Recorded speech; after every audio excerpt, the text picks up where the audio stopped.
Déjà. Donc je pense que déjà, vous avez vu le titre, vous savez déjà de quoi on va parler aujourd'hui. Cette fois-ci, c'est pas un débat, parce que du coup j'en ai parlé vraiment de partout, mais j'ai jamais vraiment fait un enseignement dessus.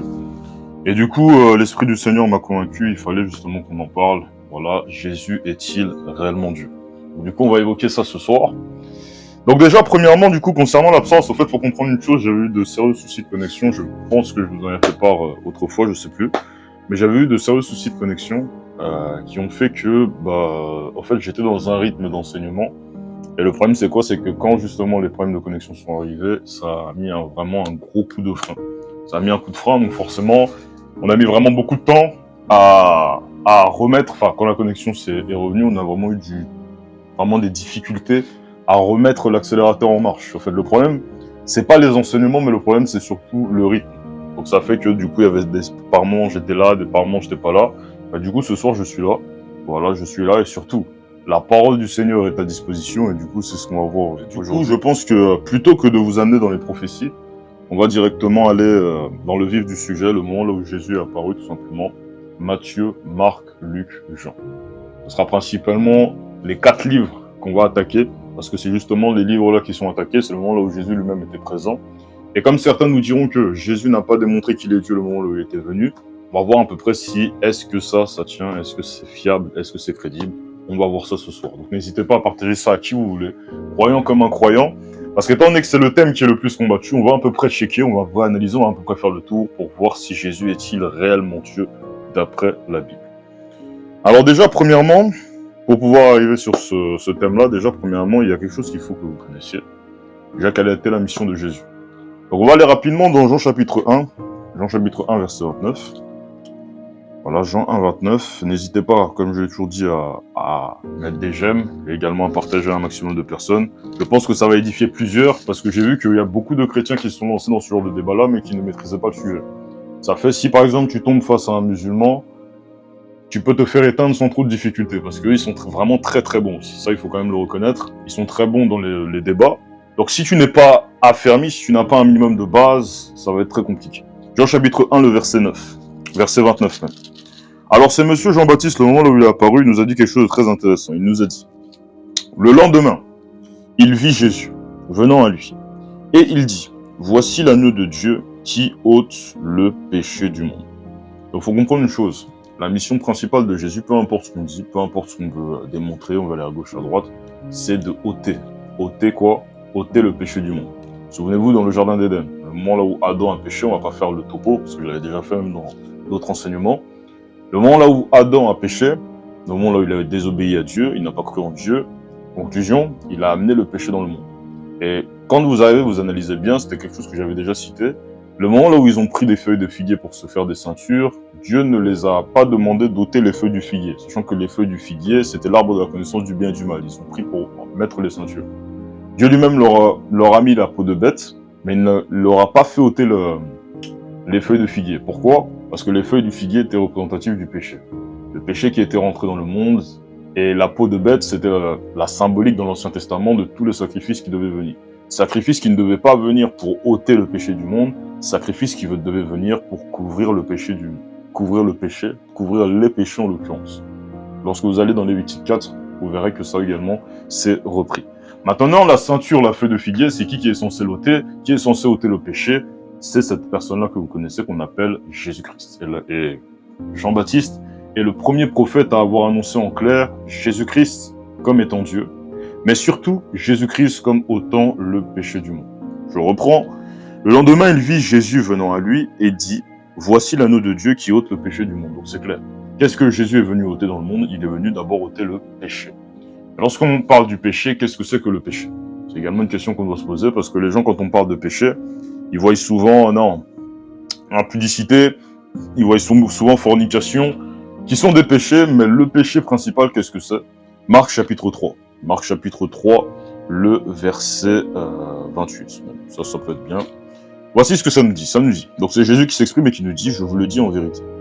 Tous les péchés, là c'est les péchés repris, tous les péchés seront pardonnés aux fils des hommes, et les blasphèmes qu'ils auront prospérés. Mais quiconque blasphémera contre le Saint-Esprit n'obtiendra jamais de pardon, il est coupable d'un péché éternel. Alors, il faut comprendre une chose. Lorsqu'on parle du Saint-Esprit, le Saint-Esprit de base, c'est la révélation. Le Saint-Esprit de base, c'est, voilà. Le Saint-Esprit, c'est lui qui va arriver, qui va te révéler Jésus. C'est lui qui va arriver quand on va te dire, repens-toi, crois en Jésus-Christ, prends ton baptême en son nom de Jésus-Christ. C'est le Saint-Esprit lui-même qui va te permettre d'être convaincu. C'est le Saint-Esprit qui m'a permis d'être convaincu. Et c'est le Saint-Esprit qui te permettra également, à toi qui entends ce message, d'être convaincu par Jésus-Christ. C'est le Saint-Esprit. Maintenant, Jésus nous dit que si tu ne crois pas en ça, si tu blasphèmes le Saint-Esprit, tu es coupable d'un péché éternel. Souvenez-vous, Jean-Baptiste qui a dit « l'agneau de Dieu qui vient pour ôter le péché du monde ». Lorsqu'il a dit l'agneau de Dieu, il n'a pas dit l'agneau de Dieu qui vient pour ôter l'un des péchés du monde, mais il a dit le péché. Le péché en question, c'est de bannir la révélation qui est Jésus-Christ. C'est ça le péché, parce que bon, lorsqu'on arrive, on regarde ici, il nous dit les blasphèmes qu'ils ont prospéré, mais quiconque blasphémera contre le Saint-Esprit n'obtiendra jamais de pardon, il est coupable d'un péché éternel. Donc, il est coupable d'un péché éternel, donc on ne pourra rien faire. Si tu bannis la révélation durant toute ta vie, c'est KO pour toi. Maintenant, pourquoi est-ce que j'en ai parlé? C'est juste pour à peu près recontextualiser la chose. C'est des choses que vous savez déjà. Je pense que la plupart vous savez déjà, mais c'est des choses quand même que je recontextualise avant de rentrer de manière claire dans le vif du sujet. Donc du coup, on a parlé de est-ce que Jésus est-il réellement Dieu? Donc il faut voir déjà une réaction qu'on a dans le tout premier évangile de Matthieu chapitre 2. On verra justement les mages, le moment où ils ont vu Jésus, quelle a été leur réaction. Mais avant même de parler de ça, on va aller d'abord voir des caractéristiques concernant Dieu. Qu'est-ce qu'on est censé faire avec Dieu? Ça, je pense que c'est comme ça, partout, à gauche, à droite, il y a une caractéristique bien précise qu'on fait en ce qui concerne Dieu. Et on va voir à peu près est-ce que Jésus lui-même a répondu à cette caractéristique-là. On va aller dans Luc chapitre 4, verset 8, rapidement. Luc 4, 8, juste pour voir un petit détail de ce que Jésus lui-même nous dit par rapport à Dieu. Voilà. Luc chapitre 4, verset 8, ça nous dit ceci. Donc Jésus lui répondit. Il est écrit, tu adoreras le Seigneur ton Dieu et tu le serviras lui seul. En gros, il faut comprendre une chose. Dieu de base, ce qu'il a, et ce qu'il mérite, et ce qu'il cherche, c'est l'adoration. Vous verrez précisément que lorsque l'adoration a été faite dans la Bible à quelqu'un d'autre, on parle d'idolâtrie. On parle de quelque chose qui n'a pas lieu d'être. On parle de quelque chose qui n'a jamais dû être fait. Par exemple, je vais vous donner l'exemple des Israélites. Pour recontextualiser ça, les Israélites qui sont arrivés, qui ont adoré le veau d'or, qu'est-ce qui s'est passé? Ils ont eu une sanction. L'Éternel était à deux droits de les châtier. C'est Moïse lui-même qui a intercédé, qui a dit non Seigneur, si tu les châties, si tu les dégages, dans ce cas, retire-moi de ton livre de vie. Et justement, l'Éternel, à ce moment-là, a fait miséricorde à Israël. Sinon, ils se seraient fait tous décimer.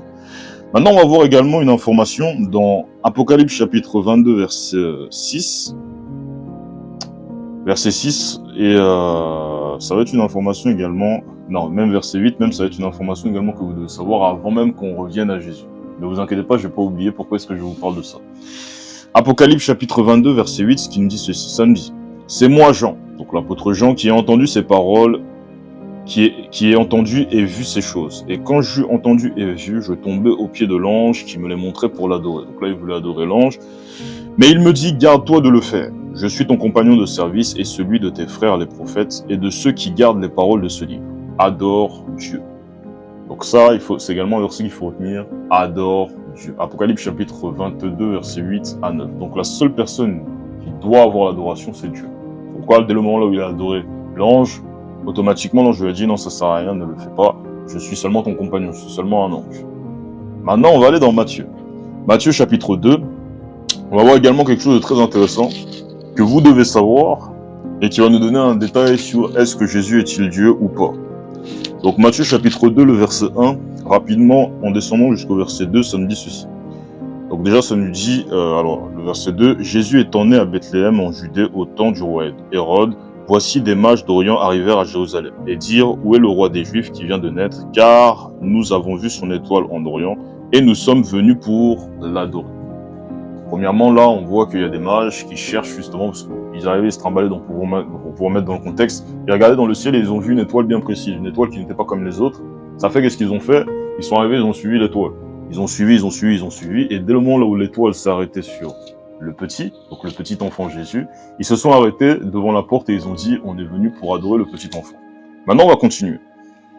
Alors, rapidement, je reprends le verset. Donc, du coup, Matthieu chapitre 2, on va descendre directement au verset 9 en descendant jusqu'au verset 12. Et voici, ça me dit ceci. Après avoir entendu le roi, Ils partirent et voici l'étoile qu'ils avaient vue en Orient, donc ça c'est ce que je vous expliquais, qu'ils avaient vu en Orient marcher devant eux jusqu'à ce qu'étant arrivés au-dessus du lieu où était le petit enfant, elle s'arrêta. Quand ils aperçurent l'étoile, ils furent saisis d'une grande joie, ils entrèrent dans la maison, virent le petit enfant, donc Jésus, avec Marie, sa mère, se prosternèrent et l'adorèrent et lui offrirent ensuite leur trésor et lui offrirent en présent de l'or, de l'encens et de la myrrhe. Maintenant, c'est pas ce point-là qui va nous intéresser, verset 12. Puis divinement avertis en songe de ne pas retourner vers Hérode, donc celui qui les a envoyés, ils regagnèrent le pays par un autre chemin. Donc ma question, là où justement on nous dit qu'il n'y a seulement que Dieu qui peut être adoré, Apocalypse chapitre 22, versets 8 à 9, souvenez-vous. Là on voit que Jésus lui-même a été adoré, mais c'est pas ça qui pose problème, parce qu'on a vu d'autres personnes qui ont été adorées dans la Bible, le veau d'or et ainsi de suite. Et ma question est la suivante. Si Jésus n'est pas Dieu, pourquoi est-ce que les mages n'ont pas reçu une sentence? Pourquoi est-ce qu'ils n'ont pas reçu, comment je pourrais dire ça, une punition, une sanction? Mais pourquoi est-ce que plutôt, ils ont été divinement avertis? Donc ça veut dire que c'est Dieu lui-même qui leur a averti de ne retournez pas là-bas, sinon vous allez être en danger. Donc ça veut dire que l'adoration qu'ils ont fait en question, elle était bonne. L'adoration qu'ils ont fait en Jésus, elle était bonne. Ça veut dire que dès le moment où ils ont adoré Jésus, ils ont adoré Dieu tout simplement. Si ce n'était pas le cas, ils auraient été châtiés comme les enfants d'Israël ont été châtiés et comme l'ange lui-même aurait dit, ben voilà, il y aurait eu une apparition, il y aurait eu quelque chose qui se serait passé, on aurait dit non, ce que vous faites c'est pas bien. Mais au contraire, ils ont été divinement avertis, non, n'allez pas par là, vous allez mourir, allez plutôt de l'autre côté. Donc ce que vous avez fait c'est propre, Dieu approuve ça. Sachant qu'on n'adore que Dieu. Si Jésus lui-même a été adoré et que cela a été approuvé par Dieu, ça veut dire que c'est Jésus-Christ lui-même, le petit enfant, qui est Dieu fait homme sur la terre. C'est pourquoi il accepte évidemment l'adoration, il accepte qu'on l'adore. Enfin bon, ça c'est seulement un premier point, mais bon, comme je vous ai toujours dit, on peut avoir un exemple dans la Bible, mais de manière générale, il faut également avoir une confirmation. Parce que si on a un seul point, un seul domaine, on s'appuie sur ce point-là, c'est tout, et qu'il n'y a rien d'autre, on ne tient pas sur rien, mais on ne tient pas non plus sur quelque chose qui est 100% fier. Parce qu'on peut dire, ouais, mais c'est ta propre... Comme certains plaisantins me disaient, non mais Franck, c'est ta propre interprétation, tu interprètes les choses à ta façon, à ta sauce. Ok. Donc du coup, on va à peu près voir d'autres caractéristiques également, et des déclarations également que Jésus lui-même a sorties, pour voir s'il est Dieu ou pas. Je pense et j'ai foi que vous me suivez. Donc du coup, on va continuer toujours dans Matthieu. On va aller petit à petit, on va aller dans Matthieu chapitre 9. On va voir également un élément qui est assez important. Matthieu chapitre 9, le verset 1 à 7 qui nous dit ceci. Alors ça nous dit, Jésus étant monté dans une barque, traversa la mer et alla dans sa vie. Et voici on lui amena un paralytique, couché sur un lit. Jésus, voyant leur foi, dit au paralytique, « Prends courage, mon enfant, tes péchés te sont pardonnés. » Donc ça veut dire que même là, lorsqu'on on regarde ici, déjà il y a deux éléments à prendre en compte. Déjà Jésus lui-même il dit, « Prends courage, mon enfant. » Donc bon, pour ceux qui disent que Jésus n'est pas le Père, pourquoi est-ce que du coup il appelle le paralytique en question mon enfant? Il l'appelle mon enfant en tant que qui? Si moi demain je viens, je dis non, toi, mon enfant, c'est-à-dire que je t'appelle en ma qualité de père. En ma qualité de père, je te dis mon enfant. Mais il ne s'arrête pas là. Il dit, prends courage mon enfant, tes péchés te sont pardonnés. Pause. Rappelez-vous de Jean chapitre 1, le verset 29. Lorsqu'on va dans Jean chapitre 1, le verset 29, le prophète Jean-Baptiste va nous dire, voici l'agneau de Dieu qui ôte le péché du monde. Donc déjà, lorsqu'on arrive, on s'arrête ici, ça veut dire que le péché est dans le monde. Maintenant, si Jésus pardonne les péchés, il pardonne les péchés en tant que qui? Job 15. Job 15, verset 14 à 16, c'est pas encore fini. Job 15, 14 à 16, voici. Donc on va voir une caractéristique concernant l'homme pour vous démontrer que le fait que Jésus pardonne les péchés, il y a un problème quelque part. Job chapitre 15, verset 14, on descend jusqu'au verset 16. Qu'est-ce que l'homme pour qu'il soit pur? Donc déjà à partir de là même, bon, on va continuer. Qu'est-ce que l'homme pour qu'il soit pur?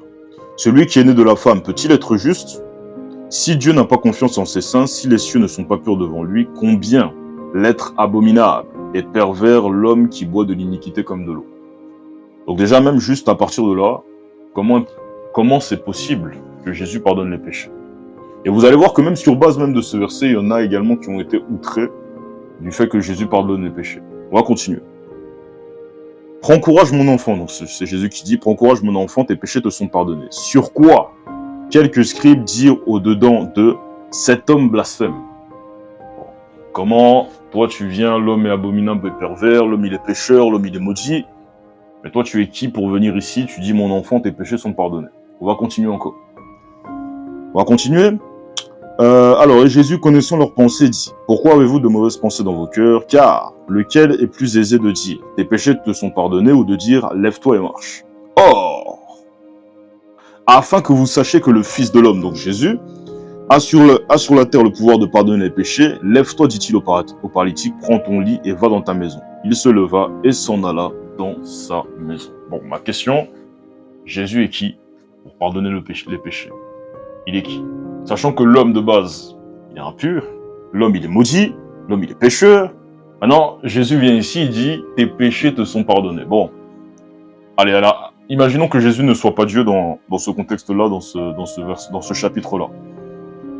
Est-ce qu'on a vu un autre être humain, avant Jésus, pardonner les péchés dans la Bible? Ça n'existe pas. On a eu le souverain sacrificateur qui œuvrait pour couvrir le péché. Lorsque vous allez dans Lévitique chapitre 4, vous verrez que les sacrifices ont couvert les péchés, mais on n'a eu personne qui est venu et qui a tenu une telle déclaration en disant « tes péchés te sont pardonnés ». Et maintenant, on va pas s'arrêter là parce que beaucoup peuvent parler, mais derrière Jésus lui-même, quand il dit « j'ai le pouvoir de pardonner les péchés sur la terre », derrière il opère un miracle. Ça veut dire que ce qu'il dit, donc il l'a parlé, et la chose s'est confirmée dans ses faits et gestes. Il est qui? Si Jésus est un simple prophète, comment peut-il pardonner les péchés? C'est pas possible. Donc à ce moment-là, vous voyez également qu'il y a également un deuxième élément qui nous confirme que Jésus-Christ est bel et bien Dieu. C'est-à-dire que si tu cherches Dieu dans la Bible, c'est Jésus-Christ, le moment où il s'est fait manifester. Et là, il démontre encore une fois de plus qu'il est Dieu, parce qu'il n'y a que Dieu qui pardonne les péchés. Quand on va arriver, bon, il y en a certains qui font ça. Bon, moi, personnellement, je ne le fais plus. Il y a des explications. Je pourrais vous expliquer ça aussi. Donc, quand vous verrez qu'il y en a, par exemple, qui viennent, ils disent, non, mais, franchement, Seigneur, je te demande pardon pour mes péchés. C'est à Dieu qui s'adresse. Non, il est qui pour pardonner les péchés? Mais bon, bref. On va pas trop s'attarder là-bas. Donc, bon, pour ceux qui veulent noter, c'est Matthieu chapitre 9, le verset 1 en descendant jusqu'au verset 7. Donc, ça sera bien même aussi là-bas de le noter. Mais bon. On a encore, ça fait juste un petit élément. Voilà, un petit élément en plus, mais on va encore continuer pour voir si réellement il y a d'autres éléments qui nous démontrent que Jésus est Dieu. Alors il y en a plein, mais je pense que je vais en sélectionner juste une petite partie, comme ça vous allez juste comprendre et vous allez juste avoir des arguments et vous allez juste... C'est-à-dire que quand tu vas dire Jésus est Dieu, tu vas pas le dire juste pour dire que non, Jésus est Dieu dans la bouche, mais tu vas le dire parce que tu as justement des versets qui affirment de manière claire que Jésus-Christ est Dieu. On va aller dans Matthieu. On va aller également dans, bon, je pense même Matthieu, je pense même là c'est bon. On va aller même dans Marc chapitre 13. Également un élément qu'il faut également que vous compreniez là-bas. Donc Marc chapitre 13. Marc 13, le verset 20. Voilà, on va aller même par là, même ce sera bien. Marc chapitre 13. On va filer même une petite information là-bas. Juste une petite information pour votre édification.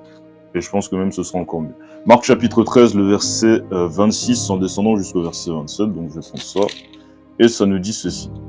Ça nous dit, alors, on verra le Fils de l'homme venant sur les nuées avec une grande puissance et avec gloire. Donc déjà, premièrement, là, on nous parle du Fils de l'homme. Donc bon, certains petits malins nous diraient que bon, est-ce que le Fils de l'homme, c'est Jésus? Et si tu nous dis oui, il faut que tu nous montres ça avec verset biblique. Donc pour qu'on puisse bien se comprendre, je vais aller rapidement dans Matthieu chapitre 16, le verset 13. Voilà, donc ça nous dit ceci. Donc c'est le même Jésus qui va s'exprimer. Jésus étant arrivé dans le territoire de Césarée de Philippe, demanda à ses disciples, qui dit-on que je suis, moi, le Fils de l'homme? Donc dès le moment là où vous entendez le Fils de l'homme, Jésus là lui-même dit de manière claire qu'il est le Fils de l'homme. Maintenant, Jésus va parler du Fils de l'homme, et voici ce qu'il va nous dire dans Marc chapitre 13, le verset 26. Il nous dit, alors on verra le Fils de l'homme, venant sur les nuées avec une grande puissance et avec gloire. Alors il enverra, le Fils de l'homme, alors il enverra les anges, et il les rassemblera, les élus, des quatre vents de l'extrémité de la terre jusqu'à l'extrémité du ciel. Donc pause. Le Fils de l'homme va envoyer des anges en tant que qui? Parce que quand on arrive, on vient, on regarde, la seule personne qui a envoyé des anges avant Jésus, c'est Dieu. Bon, après là, c'est une déclaration que je vous donne. On va aller dans Exode chapitre 23. Voilà, parce que bon, comme je vous ai dit, il va falloir vraiment tout prouver ici. Parce que c'est un thème qui est plutôt sérieux. Donc Exode chapitre 23. Voilà, je vais vous prendre ça. Exode 23. Exode chapitre 23. Voilà. Le verset... je vais noter ça. Le verset 19. Exode 23, 19, ça nous dit... Tu apporteras à la maison de l'Éternel, ton Dieu, les prémices des premiers fruits de la terre. Et tu ne feras point cuire un chevreau dans le lait de sa mère. Verset 20. Voici, donc là c'est Dieu qui s'exprime, voici, j'envoie un ange devant toi pour te protéger en chemin et pour te faire arriver au lieu que j'ai préparé. Donc là, on nous montre ici que c'est Dieu lui-même qui envoie les anges. Maintenant, quand on arrive, on va dans Marc chapitre 16, le verset 13, en descendant jusqu'au verset, Marc 13, verset 26 à 27, je reprends le verset. Alors on verra le Fils de l'homme venant sur les nuées avec une grande puissance et avec gloire. Alors, le Fils de l'homme, Jésus, enverra les anges et il les rassemblera les élus des quatre vents de l'extrémité de la terre jusqu'à l'extrémité du ciel. Donc, Dieu envoie anges dans l'Ancien Testament, Jésus vient, il envoie également les anges. Bon, maintenant, si Jésus envoie les anges, il envoie les anges en tant que qui? Pareil. Troisième élément, Jésus envoie les anges en tant que Dieu, tout simplement. Parce qu'il n'y a que Dieu dans l'Ancien Testament qui a envoyé les anges. Si Jésus aujourd'hui a le pouvoir d'envoyer les anges, c'est qu'il est tout simplement Dieu. En fait. Il le dit de manière claire. Bon, après, ceux qui auront les yeux pour voir, verront. Ceux qui veulent vraiment endurcir leur cœur, vraiment, au moins bon, tu iras peut-être même, bon, on parlera plus tard même de ce cas-ci, mais bon, on va encore développer. Donc ça fait déjà 3 éléments. 3 éléments. Le premier élément déjà, c'est Jésus qui pardonne les péchés, très important. Enfin, le premier élément, c'est Jésus qui a été adoré, sachant qu'il n'y a que Dieu qui a été adoré dans la Bible, au départ, juste avant, et que l'adoration était bien reçue, il n'y a eu que Dieu. Et quand justement Jésus a été adoré, ça a été bien reçu, donc il est qui? Deuxième point, Jésus pardonne les péchés, il est censé être un homme. Il est qui pour pardonner les péchés, sachant qu'il n'y a que Dieu qui a pardonné les péchés. Et troisième point, Jésus envoie des anges, Dieu envoie anges, il est qui? Sachant que les anges appartiennent à Dieu. Enfin bon, on va encore continuer, parce que c'est pas encore terminé. On va aller faire un tour encore dans l'Ancien Testament, et après on va encore revenir dans le Nouveau Testament. En fait, on va vraiment faire quelques petits jonglages dans l'Ancien Testament, parce que, bon, le Nouveau Testament et l'Ancien Testament, les deux sont liés, et vous allez voir que c'est dans l'Ancien Testament qu'on va choper la plupart des éléments pour pouvoir décoder le Nouveau Testament et le moment là où Jésus a démontré qu'il était Dieu, et pourquoi est-ce que les Juifs eux-mêmes ont compris que Jésus disait de manière claire, et se faisait de manière claire égale à Dieu. Deutéronome chapitre 18. Deutéronome chapitre 18, le verset 15. On va voir également un élément qui va nous intéresser. Deutéronome 18, le verset 15, rapidement je vais prendre ça. Hop là. Deutéronome 18, 15. Alors ça va être un petit peu long, comme je l'ai dit, je l'ai sur papier.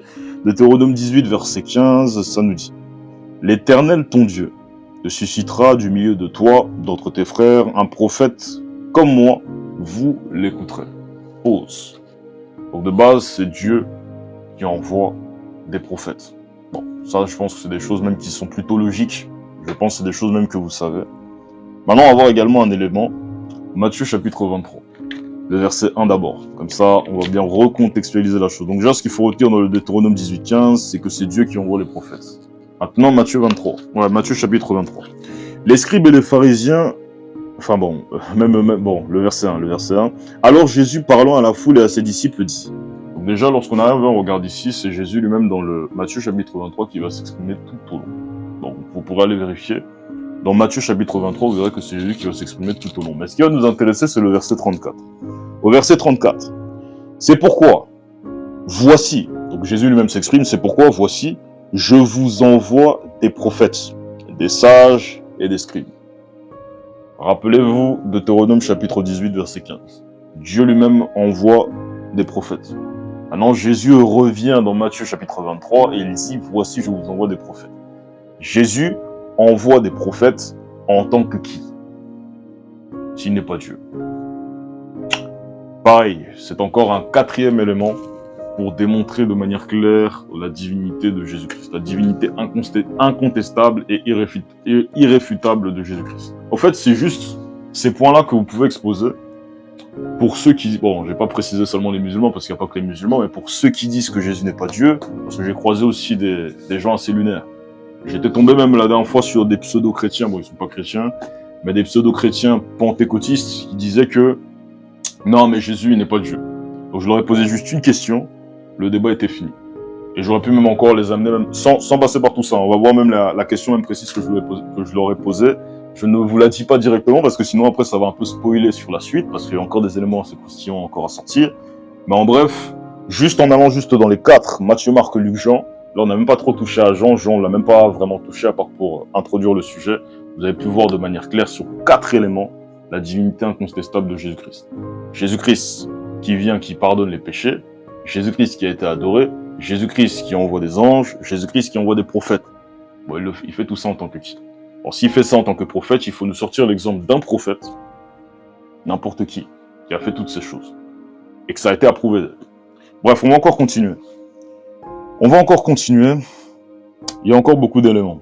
Là, j'ai pas touché à Jean, parce que je pense que même Jean, même si on va encore même là-bas, même ça sera juste un... Pour enfoncer le clou, on va aller même dans des chapitres même qui sont plutôt clairs, même si pas... Parce que, enfin bon, si on va dans Jean, en fait, il y a des versets clairs qui démontrent que Jésus est Dieu, mais bon. Bon, pour ceux qui seront chauds, peut-être on ira si l'Esprit me conduit par là. Mais d'abord, on va aller dans Luc. Luc chapitre 1, on va toucher un élément qui est assez important. Luc chapitre 1, le verset 46 à 47. Une femme, justement, qui est beaucoup appréciée aujourd'hui à parler concernant Jésus.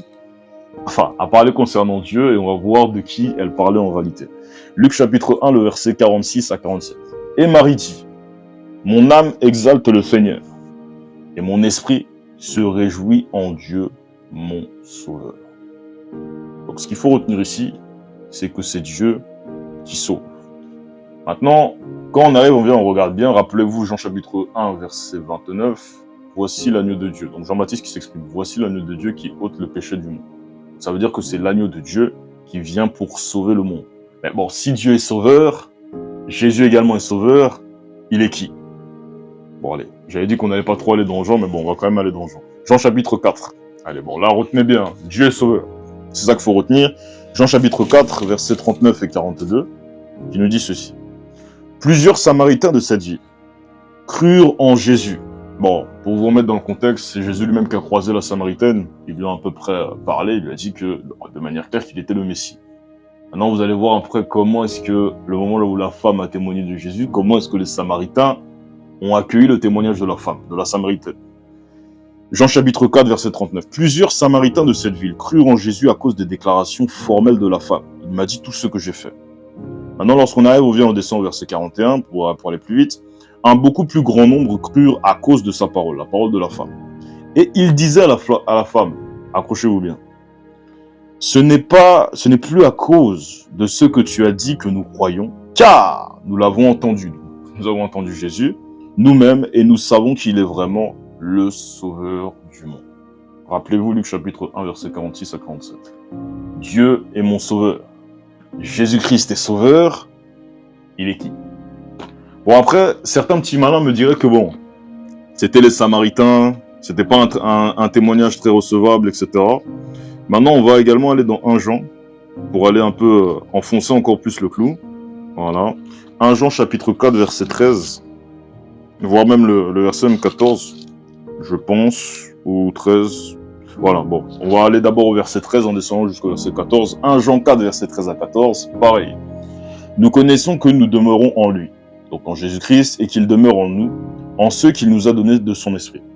Et nous, donc nous les chrétiens, nous avons vu et nous attestons que le Père a envoyé le Fils comme sauveur du monde.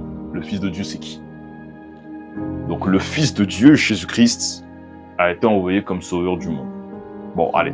Pour encore les plus petits malins qui me diraient que non, Fils de Dieu, c'est pas Jésus-Christ, Luc chapitre 22. Allez. Comme ça, je vous l'accorde, comme ça, on va vraiment dans tous les points, histoire de vraiment bien fermer même la petite ouverture même. Je pense que même ça, c'est bien même. Luc chapitre 22, rapidement. Luc chapitre 22, le verset 67. Je pense même que ce sera bien même par là. Voilà, Luc 22, verset 67. Il dit, donc bon, ça c'est le moment là où Jésus lui-même s'est fait attraper. Donc bon, ceux qui l'ont attrapé, ils lui ont dit quoi? Ils lui ont dit, donc il dit, si tu es le Christ, dis-le nous. Jésus leur répondit, si je vous le dis, vous ne le croirez pas. Et si je vous interroge, vous ne répondrez pas. Désormais, bon, ça c'est comme beaucoup même, hein, si on leur interroge, Jésus là, il est le sauveur du monde en tant que qui? Ceux qui disent que Jésus n'est pas Dieu, ils n'auront pas la réponse à cette question. En dehors de Jésus, bon courage pour t'en sortir.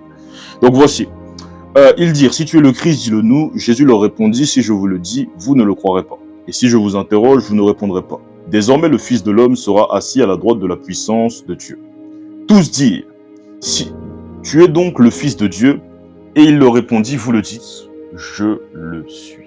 Donc Jésus assume pleinement, je suis le Fils de Dieu.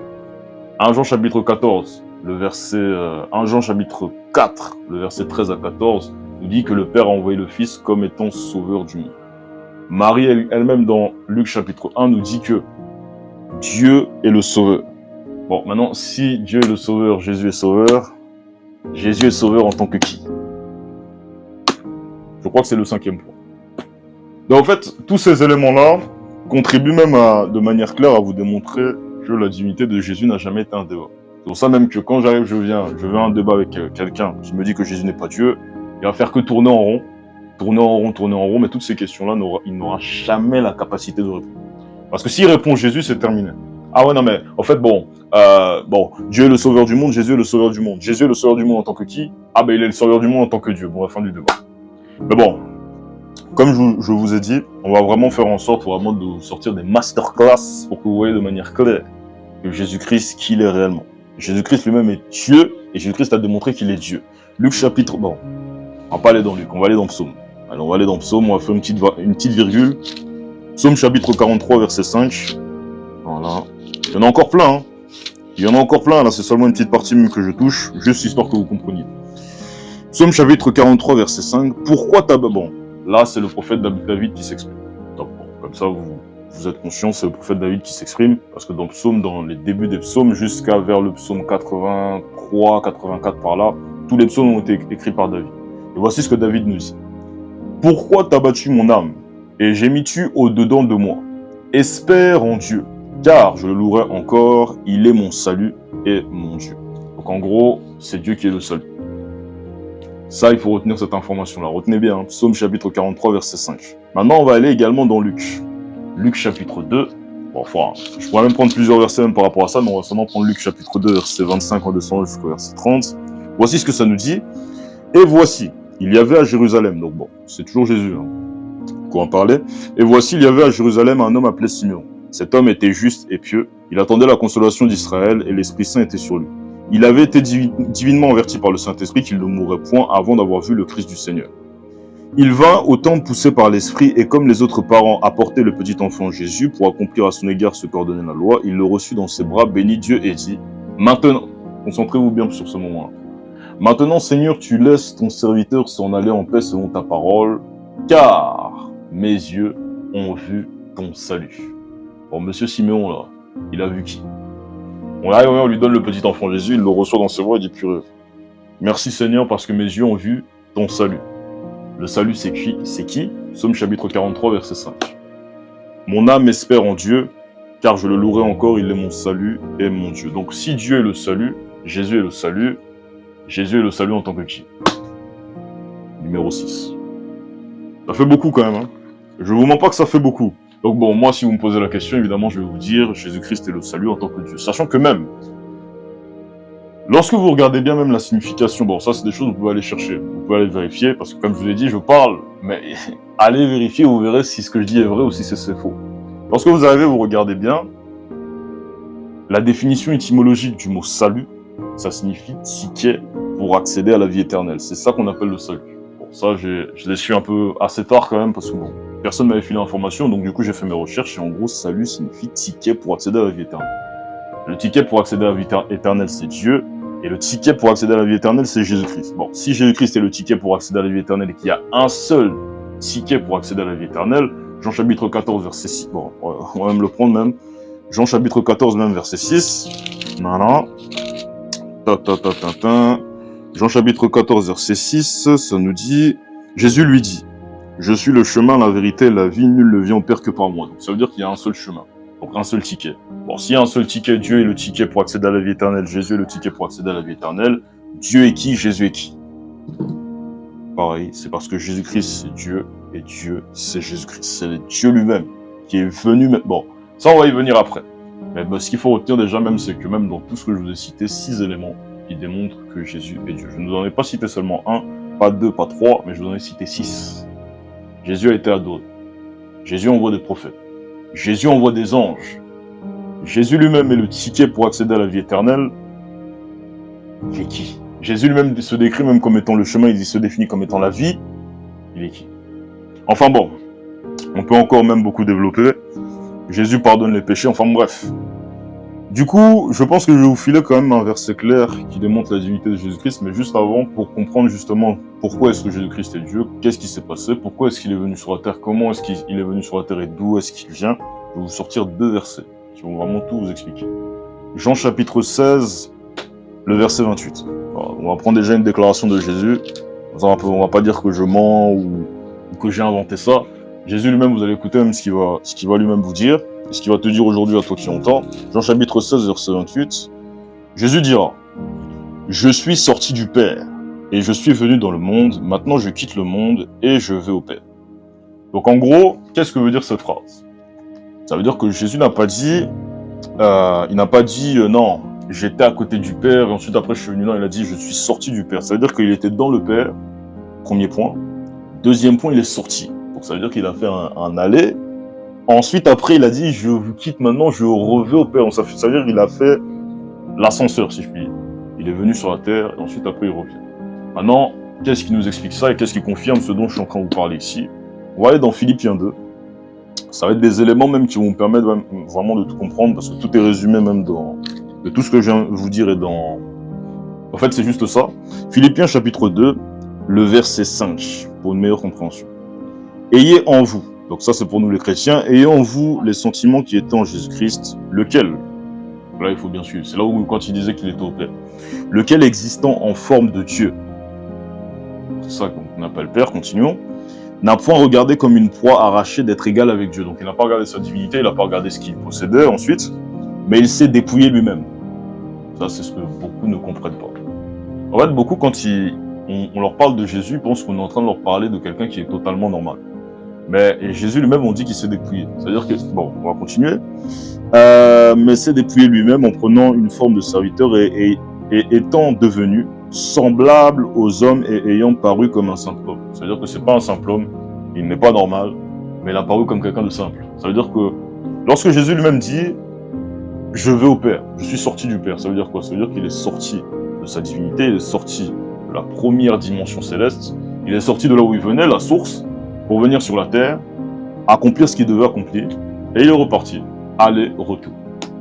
Donc ça, c'est quelque chose qui est très simple, hein, mais que beaucoup même soit font semblant de pas comprendre, soit ont compris, mais restent dans le déni, ou même si tu ne crois pas, au moins admettre même que cette chose-là, elle est plutôt véridique et irréfutable.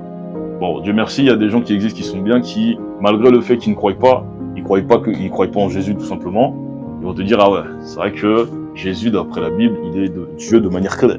Il y en a qui l'ont fait. Pas tous, mais il y en a qui l'ont fait quand même. Et maintenant, en gros, le parcours, c'est quoi?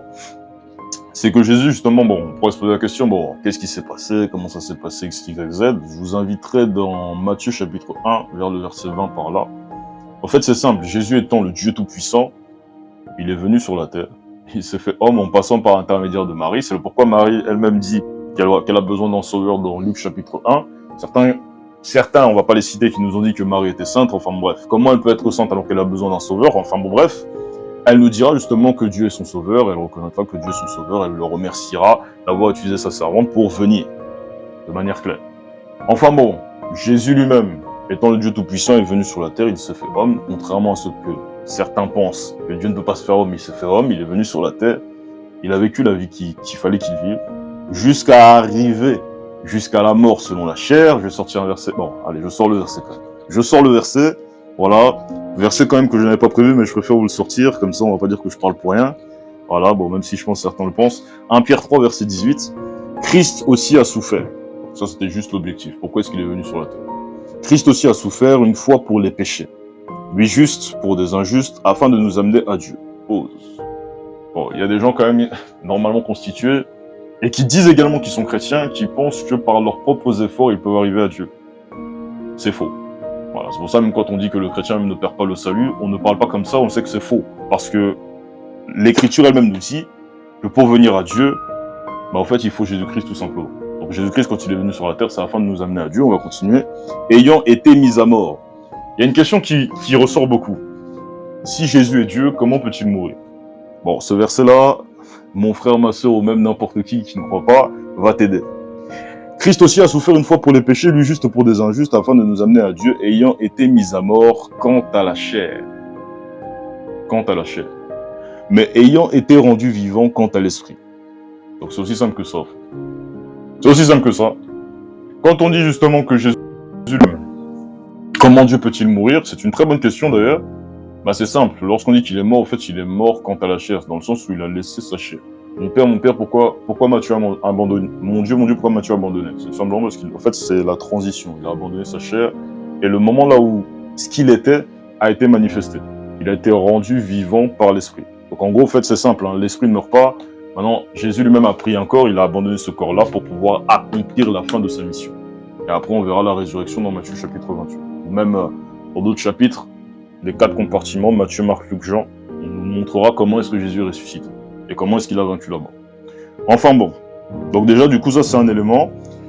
Maintenant, je vais prendre un verset également avant même de prendre le verset clair qui démontre que Jésus est Dieu, même si je pense que vous avez justement entendu et vous avez vu aussi. Ah non bon, est-ce que vous allez maintenant croire à ça? Bon, ça c'est votre dos. Matthieu chapitre 11, rapidement. Matthieu chapitre 11, le verset 27. Alors ça nous dit, Matthieu 27, Matthieu 11, 27, ça nous dit, toutes choses m'ont été, bon, là déjà même c'est Jésus qui s'exprime, toutes choses m'ont été données par mon Père, et personne ne connaît le Fils, si ce n'est le Père, personne non plus ne connaît le Père, si ce n'est le Fils, et celui à qui le Fils veut le révéler. Donc en fait, même dans cette atmosphère-là, ça ne dépend même pas de toi, ça ne dépend même pas de moi, ça dépend du Fils, donc Jésus-Christ lui-même. Luc chapitre 22, verset 67, c'est lui-même qui révèle. C'est lui qui révèle déjà qui il est, et c'est lui qui révèle également qui est le Père. Tout ça là, c'est Jésus. Donc il y en a qui disent non, moi je crois, machin, mais c'est pas... En fait, même quand on croit, nous on force pas, parce qu'on sait très bien c'est qui nous a convaincus, c'est pas un homme, c'est Jésus-Christ lui-même qui convainc. Donc bon, c'est un élément que vous devez comprendre. Après, bon, je pense qu'on va venir même sur le verset même qui est capital, et ça va être un verset qui va justement tout trancher. Verset même que certains feront semblant d'ignorer, bon, ceux qui veulent ignorer, vous ignorez, et ceux qui veulent prendre au sérieux, vous prenez au sérieux. 1 Jean chapitre 5, verset 20. 1 Jean 5, verset 20, rapidement je vais prendre ça. 1 Jean 5, verset 20 qui va clore le débat une bonne fois pour toutes. Écoutez bien et soyez attentifs, notez aussi. Nous savons aussi, donc nous les chrétiens, que le Fils de Dieu, Jésus-Christ, est venu, et qu'il nous a donné l'intelligence pour connaître le véritable. Et nous sommes dans le véritable en son Fils Jésus-Christ. C'est lui qui est le Dieu véritable et la vie éternelle. Tout simplement. Donc je ne sais pas si j'ai vraiment besoin d'en rajouter quoi que ce soit. Donc je reprends encore le verset, histoire que ça rentre bien. Nous savons que le Fils de Dieu est venu et qu'il nous a donné l'intelligence pour connaître le véritable, et nous qui sommes dans le véritable en son Fils Jésus-Christ, c'est lui qui est le Dieu.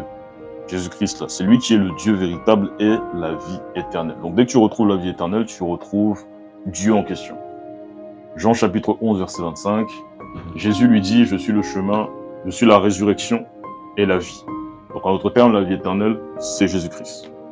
Donc en fait, c'est plutôt simple. Et maintenant, on nous dit, c'est lui qui est le Dieu véritable et la vie éternelle. Donc en gros, je ne sais pas qu'est-ce que je peux rajouter, je pense que même tout a été dit. Vraiment, ceux qui doivent croire, vous croirez, j'en suis sûr, parce que je sais qu'il y en a qui vont bannir ce message, et c'est une bonne chose d'ailleurs. Jean chapitre 8.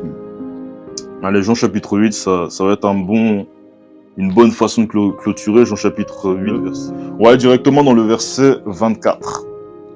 Alors il dit, c'est pourquoi je vous ai dit, donc c'est Jésus qui s'exprime hein, toujours, c'est pourquoi je vous ai dit que vous mourrez dans vos péchés, car, là c'est pas une question de faire et ainsi de suite, car, Jésus lui-même dira, car si vous ne croyez pas ce que je suis, vous mourrez dans vos péchés. Donc en gros, le péché là de ne pas croire en Jésus-Christ, si tu ne crois pas ce que Jésus-Christ est, donc il est le Dieu tout-puissant manifesté en chair, sache que toi aujourd'hui qui m'écoutes, tu meurs dans tes péchés. Donc en gros c'est l'enfer, c'est l'abattoir après la mort, donc en gros ce message-là est à prendre, pas dire avec des pincettes, mais je pense qu'il est plutôt à prendre au sérieux quand même.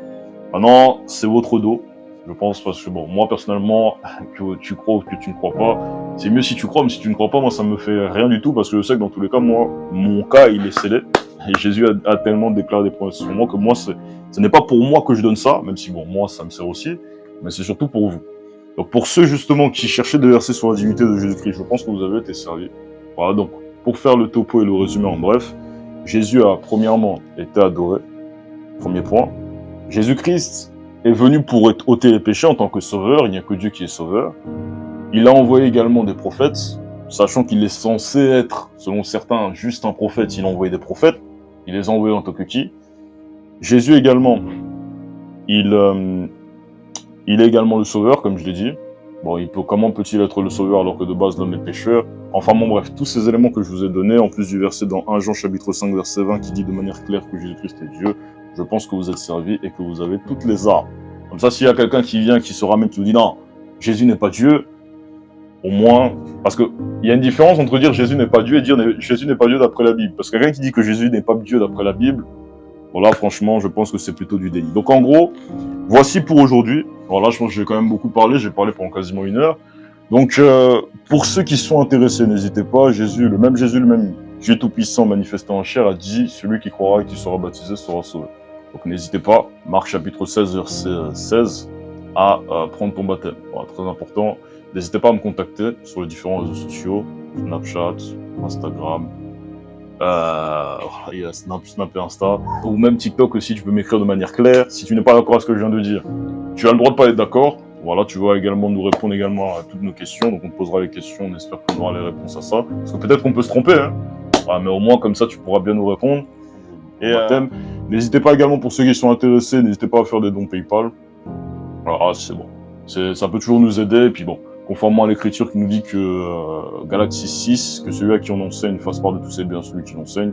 N'hésite pas également, ça te permettra de confirmer l'écriture et de choper les bénédictions qu'il y a derrière tout l'enseignement que je t'ai donné concernant la divinité. Alors du coup, notre ami nous a sorti l'un de mes versets préférés que j'aime beaucoup, Jean chapitre 17. Voilà, bon, c'est justement une très bonne remarque, donc on va l'expliquer. Il m'a demandé d'expliquer Jean chapitre 17, le verset 3. Donc on va aller là-dessus sans souci. Voilà, donc en plus c'est dans le thème, donc c'est encore parfait. Jean chapitre 17, verset 3, qui nous dit. Alors, ça nous dit, or, la vie éternelle. Donc attention, Jésus-Christ là nous fait une description bien précise de la vie éternelle. La vie éternelle. La vie éternelle, c'est qu'ils te connaissent. Toi, le seul vrai Dieu, et celui que tu as envoyé, Jésus-Christ. Donc en gros, quand on arrive, on vient certains disent ce verset, dire ah non mais non, Jésus du coup il a dit qu'il faut croire en son Dieu et qu'il faut croire également en lui. Pause. C'est pas ça que le verset dit. Je reprends. Or, la vie éternelle, c'est qu'ils te connaissent, toi, le seul vrai Dieu, et celui que tu as envoyé, Jésus-Christ. Donc, quand Jésus lui-même dit ça, ça veut dire quoi?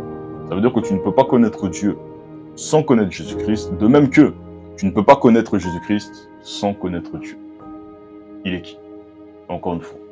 C'est toujours le même principe, hein. Dès le moment où on parle de Dieu, on parle de Jésus-Christ. Dès le moment où on parle de Jésus-Christ, on parle de Dieu. Donc, c'est là ce que Jésus-Christ nous a démontré, tout simplement. Donc, j'aime beaucoup ce chapitre-là. Voilà, c'est un chapitre que Jésus lui-même a déclaré, qui met dans la confusion beaucoup, mais en fait, c'est aussi simple que ça. Or, la vie éternelle, c'est qu'ils te connaissent, toi, le seul vrai Dieu et celui que tu as envoyé, Jésus-Christ. Tu ne peux pas connaître Dieu sans avoir connu Jésus-Christ, et tu ne peux pas connaître Jésus-Christ sans connaître Dieu tout seul. On va aller dans Marc 4 aussi en attendant. Voilà, comme ça. Marc chapitre 4. Voilà, rapidement. Je vais prendre également un verset qui va justement désamorcer la bombe et montrer quelque chose d'assez intéressant.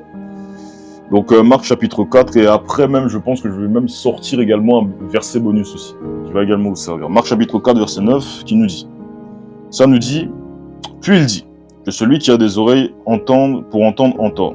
Lorsqu'il fut en particulier, donc toujours Jésus, lorsqu'il fut en particulier, ceux qui l'entouraient avec les 12 l'interrogèrent sur ces paraboles. Il leur dit, c'est à vous qu'a été donné. Donc Jésus lui-même dit, attention, c'est pour ça que je dis qu'on n'est pas venu convaincre tout le monde, c'est à vous qu'a été donné le mystère du royaume de Dieu. Mais pour ceux qui sont dehors, tout se passe en parabole.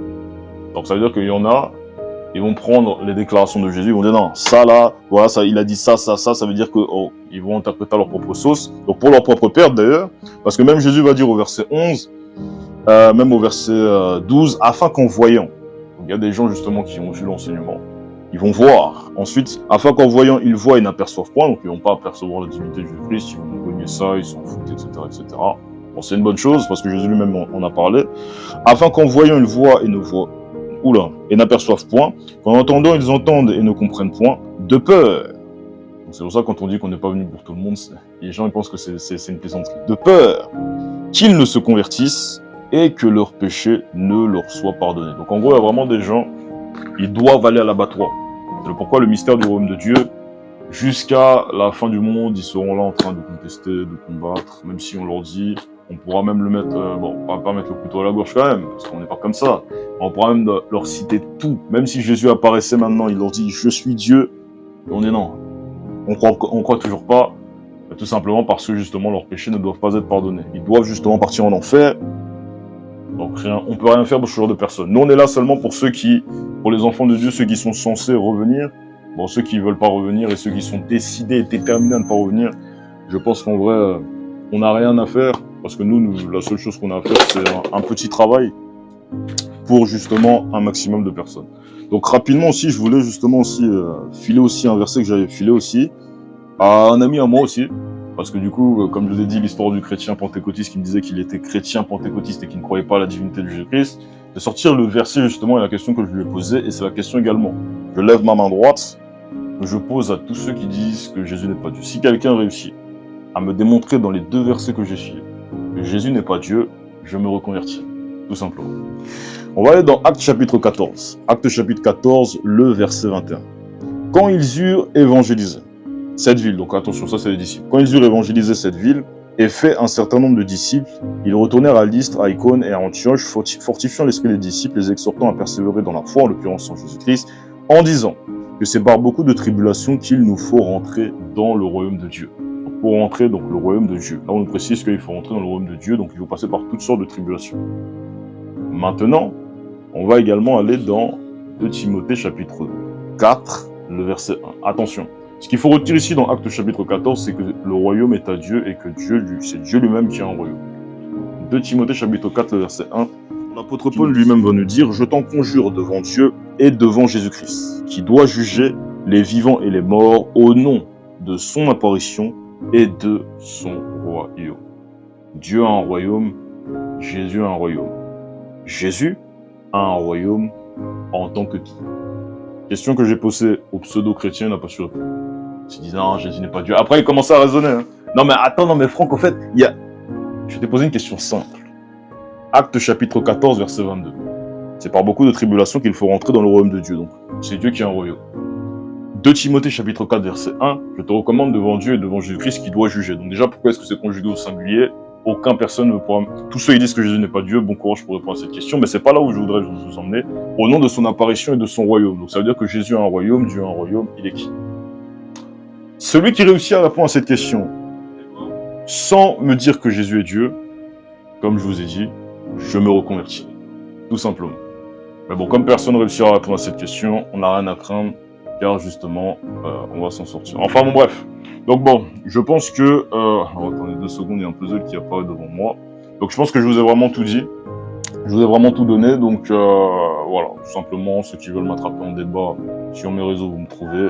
Ceux qui veulent me poser des questions également, vous me trouvez. Des questions pièges. On accepte tout type de questions d'ailleurs, parce qu'on répond à tout. Voilà, il faut pas qu'on mente, on répond à tout. Donc ceux qui veulent poser des questions, n'hésitez pas. Donc moi je pense que je vais... Merci à tous d'avoir regardé le live, que la paix du Seigneur Jésus-Christ puisse être sur vous, que ceux qui doivent être convaincus soient convaincus au nom de Jésus-Christ, et ceux qui doivent et qui continueront à essayer de réfuter ce message ou à suivre les pseudo-enseignants qui disent un peu tout et n'importe quoi, allez-y, je pense que c'est une bonne chose aussi. Voilà, comme ça la parole du Seigneur s'accomplit. Que Dieu puisse vraiment veiller sur vos âmes, c'est ma prière, au nom de Jésus-Christ. Je vous dis shalom, et je vous dis à la prochaine pour un nouveau live, à la prochaine également pour une nouvelle vidéo, et que le Seigneur vous bénisse.